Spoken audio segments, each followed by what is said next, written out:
Bonjour, Ludovic Leclerc, votre analyste pour BenjaInvestor.be. Voici la mise à jour en vidéo de mon avis hebdomadaire sur l'euro dollar. Alors ça va être assez rapide parce que l'euro dollar, ça fait des mois et des mois qu'il nous fait la même chose.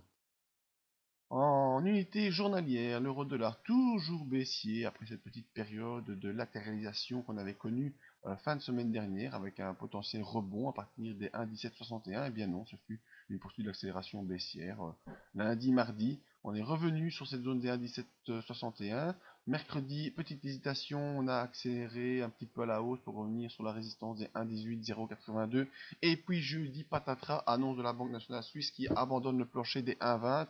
Et du coup, l'euro il accélère à la baisse encore une fois pour revenir sur sa bande de Bollinger inférieure. Et vendredi, nouvelle poursuite de l'accélération baissière. Alors on ne sait pas vraiment où ça va s'arrêter. Vous connaissez si vous l'avez vu. Sinon, je vous invite à venir ici. Attendez, je descends un peu la fenêtre du site. Voilà les perspectives 2015 en vidéo sur l'euro dollar. Donc l'euro dollar toujours baissier. Baissier sous les et pas sous else, sous les 1,20 et bien sous les 1,20 en direction des 0,86 93. Donc ça c'est mon objectif technique pour 2015. S'il n'y a pas de modification de la politique monétaire actuelle sur la Banque Centrale Européenne, et bien techniquement l'objectif 2015 se trouve vers 0,86. Quoi qu'il en est, pour l'instant, on continue. On est bel et bien sous les 1,20, donc pas de perspective haussière à envisager pour l'instant. Alors, quels sont les prochains supports à viser dans cette tendance baissière continue qui dure depuis des mois? Eh bien, si je retourne sur le niveau hebdomadaire, je vois qu'on est en sortie de bande de Bollinger, donc grosse accélération baissière. Vous voyez la confirmation par les indicateurs. MACD sous son signal sous 0, RSI sous les 40 en accélération également. Je vais essayer d'avoir un peu plus de données pour nous trouver un support. Malheureusement, vous voyez que le dernier support, c'était la zone des 1,18 et j'en ai pas vraiment. Si je retourne en unité mensuelle, alors mauvaise nouvelle également pour tout le monde en unité mensuelle. Parce qu'en unité mensuelle également, on est en accélération baissière, sortie de bande de Bollinger, donc ça devrait continuer encore et encore.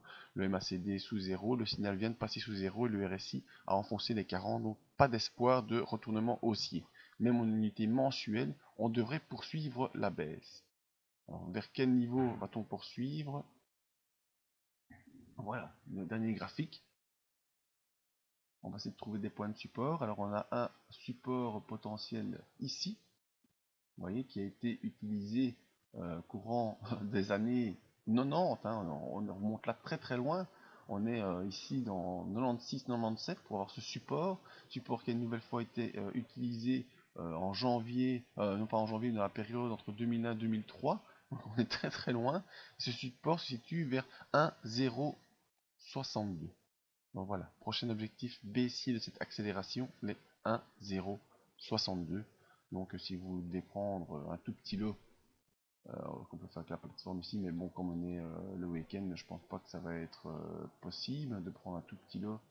Bon, le plus petit qu'on peut prendre, je sais pas c'est combien, peut-être 0,01 ou 0,2. Allez, on va prendre voilà, 0,1. Ça ne fonctionne pas, vous avez entendu le gros boing. Ça veut dire quoi? Ça veut dire que c'est le week-end et que c'est fermé. Mais bon, si vous avez des visions long terme sur l'euro dollar, et bien voilà, prenez des tout petits lots, c'est possible sur la plateforme, il ne faut pas prendre à chaque fois des gros lots, pour avoir cet objectif long terme sur une unité mensuelle, direction les 1,062. Si vous voulez des informations plus court terme, que ce soit dans une unité journalière, une unité 4 heures, une unité 1 heure, unité 30 minutes, et les stratégies qu'on peut utiliser pour utiliser ces accélérations à la hausse ou à la baisse, eh bien, je vous invite à venir nous rejoindre sur le webinaire en direct. Vous pouvez prendre rendez-vous ici, en tout cas vous inscrire pour les webinaires qui se feront le prochain mardi matin à 9 h. Et si c'est le matin, ça ne vous convient pas, il y en a un deuxième le mercredi soir vers 19 h pour un peu profiter de ces analyses et des impulsions en cours. Voilà, venez voir également nos autres analyses en vidéo et la zone d'exemple live qui peut vous donner des exemples d'analyses techniques pour profiter dans votre trading. Merci à tous, à bientôt.